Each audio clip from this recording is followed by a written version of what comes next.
शांति। तुम आसुरी मौत पर चलने से दर बदर हो गए, अब ईश्वरीय मौत पर चलो तो सुख धाम चले जाएंगे।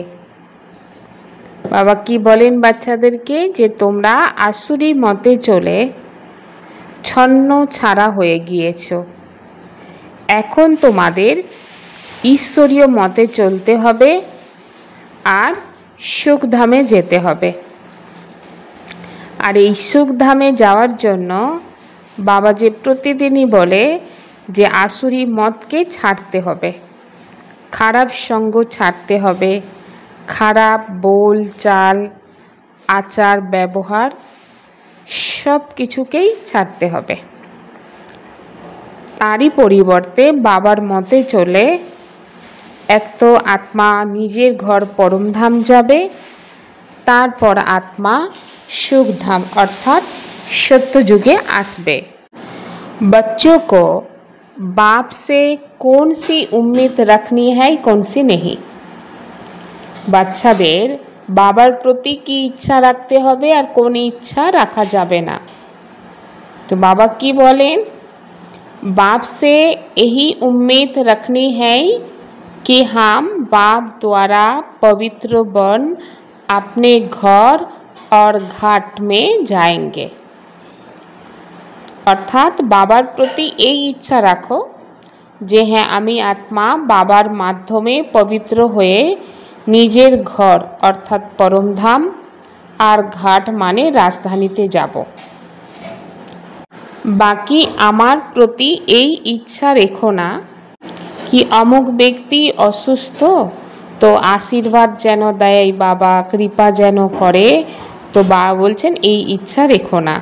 केनो कारण आमी एसेছি তোমরা যে বাচ্চা তোমাদেরকে পতিত থেকে পাবন বানাতে। বাবা যে এসেছেন এই সৃষ্টিতে বাচ্চাদেরকে পতিত থেকে পাবন বানাতে। তার জন্য বাবা আমাদেরকে এমন শ্রেষ্ঠ কর্ম শেখায় যে কর্ম বিকর্মের পরিণত হবে না। তার কারণে বাবা বলেন যে বাচ্চারা কর্মযোগী হয়ে কর্ম করো তাহলে বিকর্ম হবে না।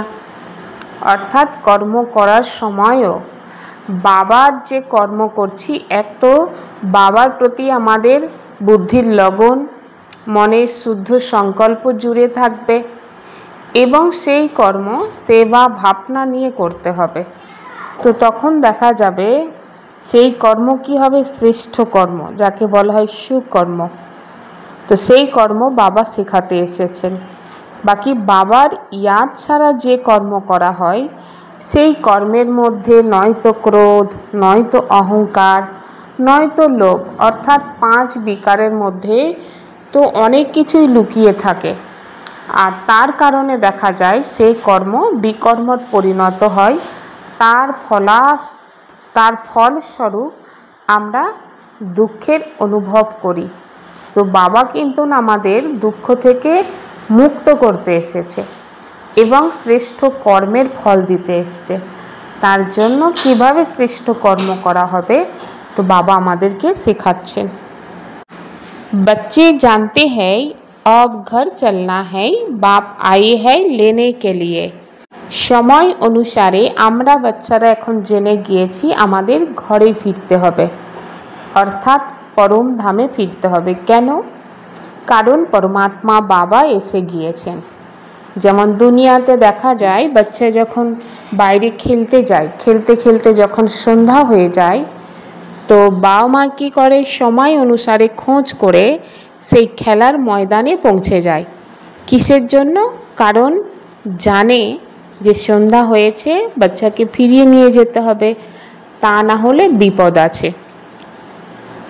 তো পরমাত্মা বাবাও তিনি আমাদের মাতা পিতা অর্থাৎ আত্মাদের, তো তিনিও আমাদের ভালোর জন্য এই সৃষ্টিতে চলে এসেছেন আমাদেরকে ফিরিয়ে নিয়ে যেতে। আমরা যদি ফিরে না যাই তাহলে আমাদের কি আছে অনেক মুশকিল সমস্যা, কারণ সৃষ্টির এখন বিশাল বড় পরিবর্তনের কাজ চলছে। তো আমরা যেন তার আগে নিজেকে তৈরি করে সুন্দর করে গুছিয়ে নিয়ে খুশি খুশিতে বাড়ি ফিরতে পারি, তার জন্য বাবা চলে এসেছেন।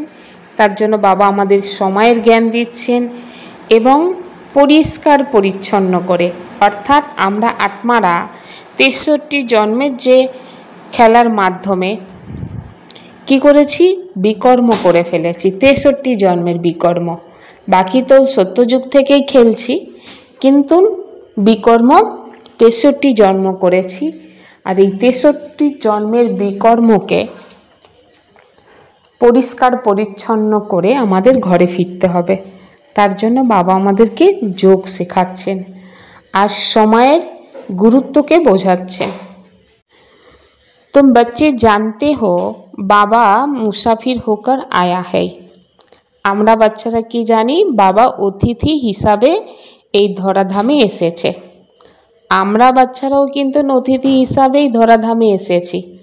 যেহেতু আমরা এখানে অনেক দিন আছি, সেই কারণে আমরা ভুলে গিয়েছি এই সৃষ্টিতে আমরা অতিথি হিসাবে এসেছি। আর ভুলে যাওয়ার কারণে আমরা আমাদের ঘরকে ভুলে গিয়েছি। তার জন্য বাবা প্রতিদিন বোঝাতে থাকেন যে এখন তোমাদের ঘরে ফিরতে হবে, অর্থাৎ ঘরে ফেরার জন্য নিজেদেরকে শতপ্রধান বানাতে হবে, তবেই ঘরে ফিরতে পারবে। এর আধারেও আমরা বুঝতে পারি, হ্যাঁ সত্যিই তো বাবা আমাদের ঠিকই বোঝাচ্ছেন। আর বাবা যে কথাগুলো বোঝান, আমরা যারা শপুত বাচ্চা, তো সেই শপুত বাচ্চারাই সেই রাস্তায় চলতে থাকে। বাকি কপুত বাচ্চা তো অনেক বাহানা বানাতে থাকে। শ্রীমত দেনেওয়ালা তো একই বাপ হ্যায় না। শ্রীমত দেওয়ার জন্য তো এক বাবাই শ্রীমত দেন, কিন্তু সেই শ্রীমতে বাবা বলছেন কোনো কোনো বাচ্চা চলে, আবার কোনো কোনো বাচ্চা তো একদমই চলে না। তো এটাই হচ্ছে আশ্চর্যজনক। अभी बाप आया हुआ है धर्म श्रेष्ठ और कर्म श्रेष्ठ बनाने। এখন বাবা এসেছেন ধর্মকে শ্রেষ্ঠ বানাতে এবং কর্মকেও শ্রেষ্ঠ বানাতে। তো আসলে ধর্ম বলতে কি বোঝায়? দুনিয়াতে ধর্ম বলতে মানুষ ভাবে আমি এই ধর্মে, ও ওই ধর্মের, সেই ধর্মের, তো এগুলো এই সৃষ্টির বানানো ধর্ম। কিন্তু আসলে বাবা ধর্ম বলতে আত্মার নিজস্ব ধর্ম কি, তো আত্মার যে নিজস্ব ধর্ম, তো সেই ধর্মকে শ্রেষ্ঠ বানাতে এসছে। কারণ মনুষ্য আত্মা যত দেহের ভানে চলে এসেছে, তো দেহের ধর্মকে দেখতে থেকেছে। তো সত্যিকারের ধর্মকে ঠিক করার জন্য পরমাত্মা এসে প্রথমত আত্মাকে আত্মিক জ্ঞান দেয়। এটাই বোঝায় যে তুমি শরীর নয়, আত্মা। আর তোমার নিজস্ব ধর্ম হচ্ছে আত্মা জ্ঞান স্বরূপ, আনন্দ স্বরূপ, প্রেম স্বরূপ, যে 7টা মৌলিক গুণ, তো সেই ধর্মে স্থির করাতে থাকে। তো মনুষ্য আত্মা যখন এই আত্মিক ধর্মে স্থির হয়ে যায়, তো সেই ধর্মে থেকে যে কর্ম করে, তো সেই কর্মটাও অনেক শ্রেষ্ঠ হয়ে যায়। তো সেই জন্য প্রথমে শ্রেষ্ঠ ধর্ম স্থাপন করেন, ফিরে কর্মটাও অটোমেটিক্যাল শ্রেষ্ঠ হয়ে যায়। আর এর জন্য পরমাত্মা এসে যে শ্রীমত দেয়, সেই শ্রীমতে যত চলবে তো কর্মশ্রেষ্ঠ হতে থাকবে। কারণ মনুষ্য আত্মা ধর্ম থেকে বিচ্যুত হয়ে গিয়ে কর্মটা বিকর্ম হয়ে গিয়েছে। বিকর্মের কারণে মনুষ্য আত্মা যত অন্য আত্মাকে দুঃখ দিতে থেকেছে, অর্থাৎ অপরকে দুঃখ দিয়েছে, তো মনুষ্য আত্মা নিজেই দুঃখী হয়ে গিয়েছে। তো এই দুঃখ থেকে মুক্ত হতে গেলে তো পরমাত্মা বাবা এসে বলছেন যে নিজেকে আগে নিজের ধর্মে স্থিত করো, কর্মকে শ্রেষ্ঠ করো, তো জীবন সুন্দর সুখময় হয়ে যাবে। कोई भ्रष्ट कर्म करके किसको दुख नहीं देना चाहिए। কোনো ভ্রষ্ট কর্ম করে কাউকে যেন দুঃখ দেবে না। কারণ তোমরা ঈশ্বরীয় সন্তান না, ঈশ্বরের বাচ্চা। তো ঈশ্বরের বাচ্চার এই রকম কখনো কর্ম হয় না বা কাজ হয় না। তার জন্য পরমাত্মা সকাল থেকে যে রাত পর্যন্ত ডাইরেকশন দিয়েছে শ্রীমত, তো সেই শ্রীমতে চলো আর নিজের দৈবিক গুণকে ধারণ করো। আর এই দৈবিক গুণকে ধারণ করার জন্য ভোজনকে শুদ্ধ বানাতে হবে। কেন? কারণ মনুষ্য আত্মা শরীরে যেমন যেমন ভোজন দেবে সেই অনুসারে তার মানসিক স্থিতি, চিন্তা ভাবনা উৎপন্ন হবে। আর চিন্তা ভাবনা যেমন উৎপন্ন হবে সেই রকম কর্ম হবে। তো যদি অশুদ্ধ ভোজন দেয়া যায়, তো যেসব প্রাণীর যেসব বডিগুলো আমরা আমাদের অর্থাৎ মনুষ্য আত্মা নিজের শরীরে দেয়, সেই পশু পক্ষীর গুণাগুণগুলো মনুষ্য আত্মার আচার ব্যবহারের মধ্যে চলে আসে। আজকের মানব বেশিরভাগ কি বলে? এটাই বলে, আমার মন অস্থির, চঞ্চল, ছটপট করছে, মন বুদ্ধির মধ্যে একাগ্রতা নেই। তো এই যে ছটপটানি, চঞ্চলতা, অস্থিরতা, এগুলো হচ্ছে পশু পক্ষীর গুণাগুণ। তো এগুলো মানবের ব্যবহারের মধ্যে চলে আসছে, মস্তিষ্কে বৃত্তির মধ্যে চলে আসছে। তো কেন আসছে? কারণ যেমন যেমন শরীরকে দেয়া হয়েছে, তো যেসব প্রাণীগুলো শরীরের মধ্যে আর কি এসেছে, তো তাদেরই তো গুণাগুণগুলো ব্যবহারের মধ্যে আসবে। তো সেই জন্য পরমাত্মা এসে কি বলেন, তোমার ব্যবহার বা দৈবিক গুণ তখনই আসবে যখন তোমার ভোজনের মধ্যে शुद्धता आसबे। अगर लाचारी नहीं मिलता तो राय पूछो। बाबा समझते हैं नौकरी आदि में कहाँ थोड़ा खाना भी पड़ता, जबकि योग बल से तुम राजा स्थापन करते हो, तो पतित दुनिया को पावन बनाते हो, तो भोजन को शुद्ध बनाना क्या बड़ी बात है।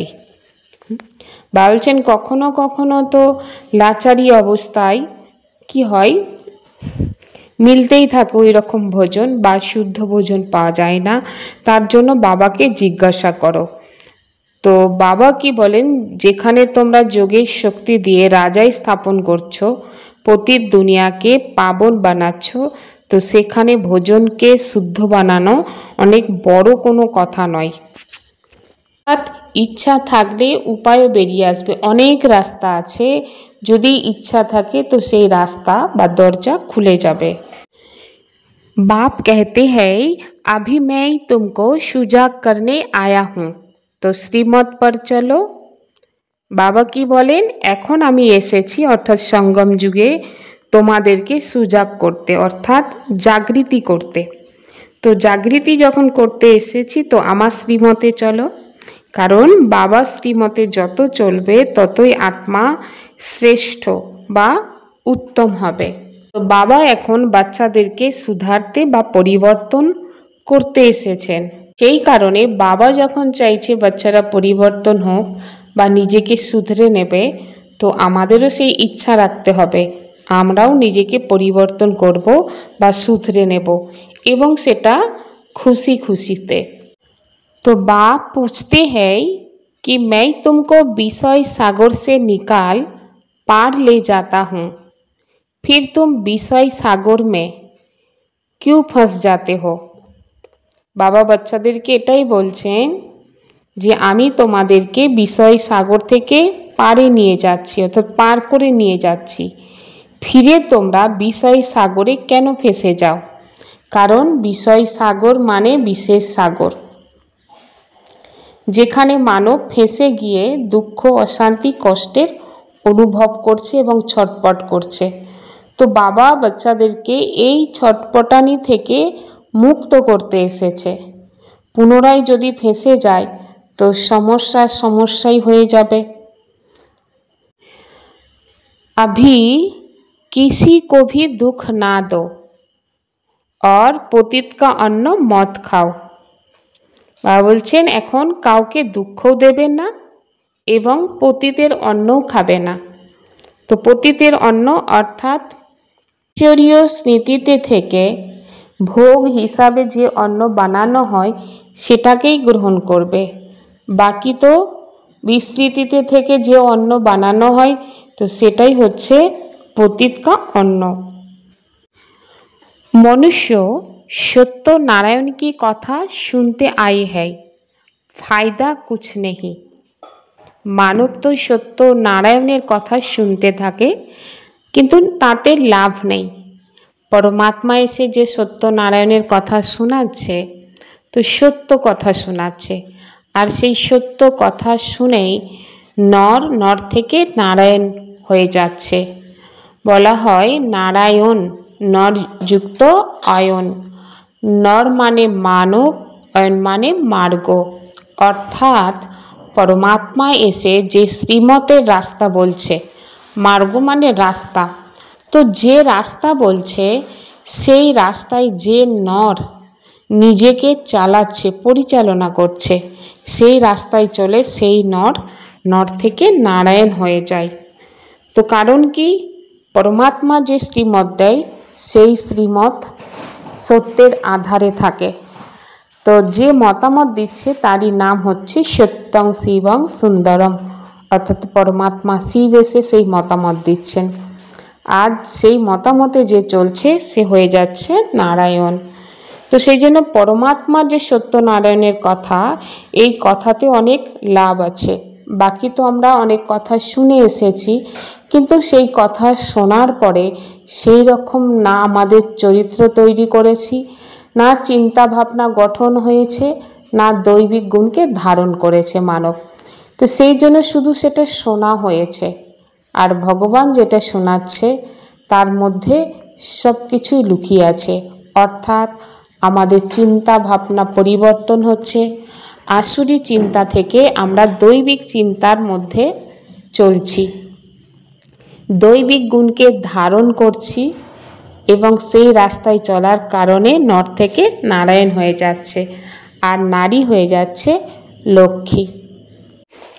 अभी परमात्मा बाप रामायण की कथा भी सच्ची सुनाते हैं। एक राम सीता की बात नहीं थी। इस समय तो सारी दुनिया लंका है और चारों ओर पानी ही पानी है। परमात्मा बाबा जे राम सीतार कथा शोनाচ্ছে, तो এটাও হচ্ছে সত্যি কথা। তো সারা দুনিয়াটা বাবা বলছেন এখন লঙ্কা, আর চারপাশে জলমগ্ন অবস্থা। তো এটা সারা সৃষ্টি হচ্ছে বেহদের লঙ্কা। যেমন দুনিয়াতে বলেছে না, লঙ্কার রাজা কে ছিল? রাবণ ছিল। তো লঙ্কার রাজায় যে রাবণ ছিল, রাবণের দেখানো হয়েছে 10টা মাথা ছিল। তো তিনি ছিলেন লঙ্কার রাজা এবং ভয়ঙ্কর দেখানো হয়েছিল। তো যদি আমরা নিজেদেরকে প্রশ্ন করি ভেতর থেকে, যে রাবণ যখন জন্ম নিয়েছিল তার যে 10টা মাথা, 10টা মাথা নিয়ে যখন কোনো ব্যক্তি জন্ম নেয়, তো তার জন্মটা নিশ্চয়ই স্বাভাবিক না, আর স্বাভাবিক পদ্ধতিতেও হতে পারে না। তো তাহলে কোন হসপিটাল বা নার্সিংহোমে রাবণের জন্ম হয়েছে? তো একটা ব্যক্তির কখনো 10টা মাথা হয় না। তো পরমাত্মা এসে কি বলেন, নারীর মধ্যে 5টা অবগুণ, পুরুষের মধ্যে 5টা অবগুণ, এই 5-এ 5-এ হচ্ছে 10। তো এই অবগুণ রূপী মাথা রাবণের ছিল। আর রাবণ কথার অর্থই হচ্ছে রোদন করাই, অর্থাৎ এই অবগুণগুলো মানবকে দিয়ে বিকর্ম করিয়ে নেয়, আর বিকর্ম করার ফলস্বরূপ দুঃখ, কষ্ট, অশান্তি মানব জীবনে আসে। সেই জন্য রাবণ কথার অর্থই হচ্ছে যে রোদন করায়। আর সারা দুনিয়াটাই হচ্ছে লঙ্কা, যেখানে এই অবগুণগুলো ছড়িয়ে ছিটিয়ে আছে, অর্থাৎ চারপাশে এই অবগুণের রাজত্ব চলছে। তো এই অবগুণকে বধ করতে হবে। তো যে বধ করবে সেই হবে রাম, অর্থাৎ পরমাত্মা স্মৃতিতে থেকেই এই অবগুণকে বধ করা বা রাবণকে বধ করা। পরমাত্মা বাবা এসেছেন তো মনুষ্য আত্মাকে এই রাবণ রাজ্য থেকে মুক্ত করতে বা রাবণের হাত থেকে মুক্ত করতে। মানব বলেছেন যে সীতাকে চুরি করার পরে নাকি রাবণ অশোক বাটিকাতে রেখেছেন। তো আসলে সীতা কে? তো পরমাত্মা বাবা এসে বলছেন তোমরা আত্মারূপী সীতা, কারণ সীতার জন্ম দেখানো হয়েছে যে মাটির নিচে থেকেই নাকি সীতার জন্ম। তো হাল চালানোর পরে নাকি সীতা উঠে এসেছে। তো পরমাত্মা এসে বলছেন এই দেহরূপী মাটিতে তোমরা আত্মারূপী সীতারা লুকিয়ে থাকো, অর্থাৎ দেহের ভানে আমরা ভরপুর হয়ে থাকি, গুপ্ত অবস্থায় থাকি। তো পরমাত্মা এসে যখন আমাদের জ্ঞানরূপী হাল চালায় তখন আমরা বুঝতে পারি যে আমরা দেহ নয়, আমরা হচ্ছি আত্মা। আর অশোক বাটিকা না, দুনিয়াটা হচ্ছে কি শোকের বাটিকা হয়ে আছে। অশোক বাটিকা মানে যেখানে কোনো শোক থাকে না। তো কিন্তু আজকের দুনিয়াতে তো অনেক প্রকারের শোক আছে। তো সেই শোক বাটিকাতে আমরা আত্মারূপী সীতারা আছি। তো পরমাত্মা রাম এসেছেন আমাদেরকে উদ্ধার করতে। তো যখন আমরা এটা বুঝে যাই, সেই জন্য দেখানো হয়েছে যে রাবণ যখন সীতার সামনে আসতো তো সীতা কিন্তু ছটপট করতো না, সর্বদাই রামকে স্মরণ করতো আর সুরক্ষিত থাকতো। তো এই যে আমরা শোক বাটিকাতে বসে আছি, জীবনে যত প্রকারের ঝঞ্ঝাট ঝামেলা বা যে কোনো প্রকারের রাবণ যখন সামনে এসে দাঁড়াবে, পরমাত্মা যে রাম অর্থাৎ পিতা, তাকে যখন আমরা স্মরণ করব তো অবশ্যই আমরা অনেক মুশকিল বা সমস্যা বা কঠিন পরিস্থিতি থেকে আমরা সুরক্ষিত থাকব। আসলে অশোক বাটিকা অ্যাকচুয়ালি বলা হয় সত্যযুগকে।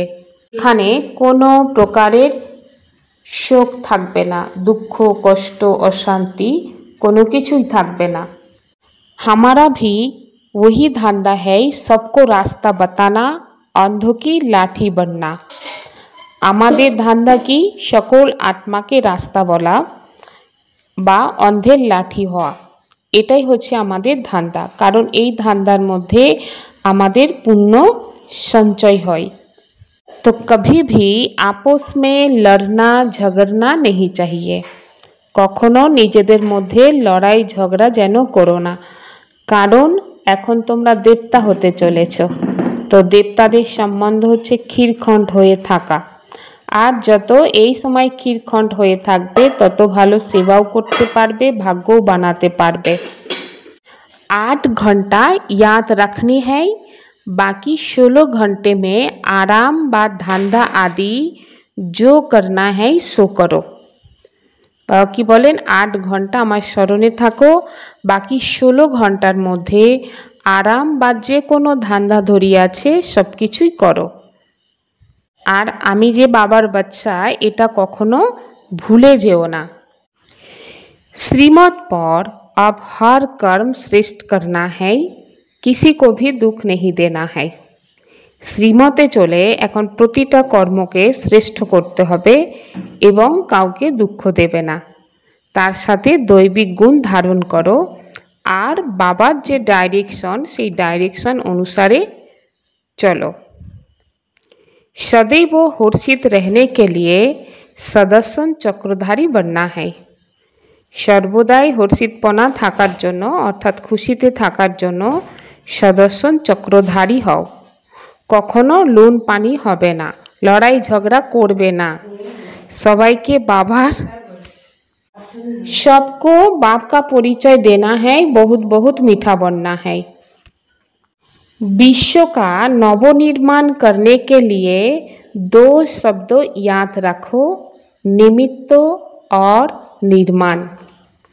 বিশ্বকে নূতন করে গঠন করার জন্য বা তৈরি করার জন্য 2টো শব্দ স্মরণে রাখো, এক হচ্ছে নিমিত্ত আর হচ্ছে নির্মাণ। ওম শান্তি।